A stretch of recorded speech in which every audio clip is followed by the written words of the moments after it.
We are joined by a number of guests, but we want to go directly to Austin, to Adam Loewy, who's an attorney who represented Noe Niño de Rivera, a 17-year-old Texas student who spent 52 days in a medically induced coma after police used a taser on him at school in Bastrop, Texas, in November of 2013.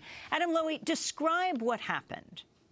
This was a horrific incident of excessive force. Noe was a young man, about 17 years old, in a county south of Austin, and he was in a hallway in Bastrop High School. And there was a fight that broke out between his girlfriend and another girl, two females.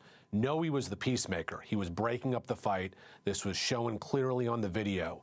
But two school resource officers came up to him, pushed him out of the way, and one school resource officer pulled his taser and tased him in the middle of the hallway.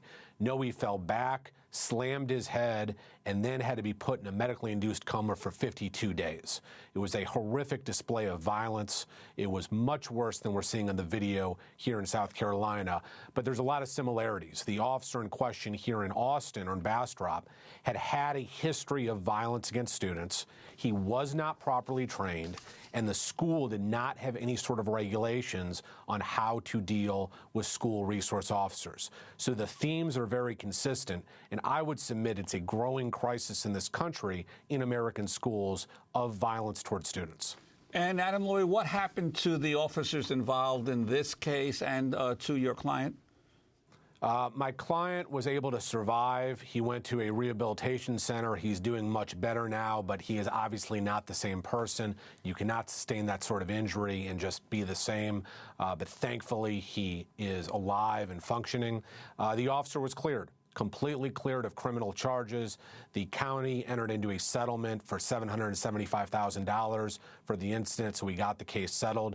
And I will just add this. Until these officers are held criminally accountable for what they are doing, this will never change. If you look at all these incidents in this country, whether it's in New York with Eric Garner, whether it's in Ferguson, whether it's the Larry Jackson case here in Austin, these officers are always able to escape criminal accountability. They always get off. And I would submit that's one of the major problems here, is that officers simply believe they will not get in criminal trouble for what they do, which is the truth. It's extremely rare, and until that changes, we will continue to see videos that are horrific like this. I wanted to get your response to this, Adam Loewy. Attorneys representing the county initially said that Noe Niño de Rivera had failed to comply with orders, and that Officer Randy McMillan, quote, used the reasonable amount of necessary force to maintain and control discipline at the school. The executive director of the Texas Municipal Police Association, Kevin Lawrence, also defended the officer's action. Speaking to KXAN last year, Lawrence suggested that the student, Noe, must have been culpable because he apologized afterwards and then seemed aggressive in the hospital. He was apologizing to the officers for his behavior. He was saying, you know, I shouldn't have done that. I'm very sorry. When they got to the hospital, he again got out of control and started being very aggressive with the hospital personnel, to the point that they called the sheriff's office again and said, we need help over here. Adam Loewy, your response. Yes, that's all demonstrably false. He had sustained a traumatic brain injury. He was in enormous pain. What he was saying afterwards, apologizing, is what anyone would do if they had been brutally attacked and had a brain injury. He was a 17-year-old kid who had just been attacked by a police officer. And I will say, on a larger issue, when you look at how police and communities respond, or counties respond, it is always the same. They always say the police officer was justified. They always say that the victim, the student, was in the wrong. That is very typical. And while it's a bit different in the South Carolina case, in which this police chief is saying he was shocked by the video, I will guarantee if there was no video of this, this officer would be cleared. We would not be here talking about it. So video changes the game.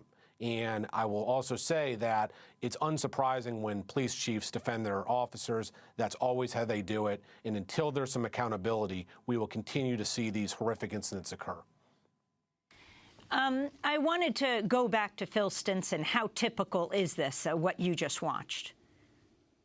Well, we don't know how typical it is. You know, my research is in the area of police crime, and I can tell you that over the last decade, about 10,000 police officers in the United States have been arrested for all sorts of crimes. And of those officers, only about 100 are school resource officers. So one of the limitations of my data set is that everybody's arrested. All the officers are arrested. So if they're not arrested, I don't really know about it. But this is consistent with what we see in terms of policing in general. You know, policing is violent, and what works on the street probably is not appropriate in a high school. Now, I do want to comment on the taser issue. I did a study several years ago on the criminal misuse of tasers by police officers, and it was a small sample of cases, again, less than 100 cases. But in that research, what we saw was there's only a handful of reasons why police officers tase somebody that in an inappropriate, a criminal way. And what we saw there was a pattern where they often tased teenagers for completely inappropriate reasons, for teenagers that were no threat to the officer at all, almost as if they were tasing them for sport.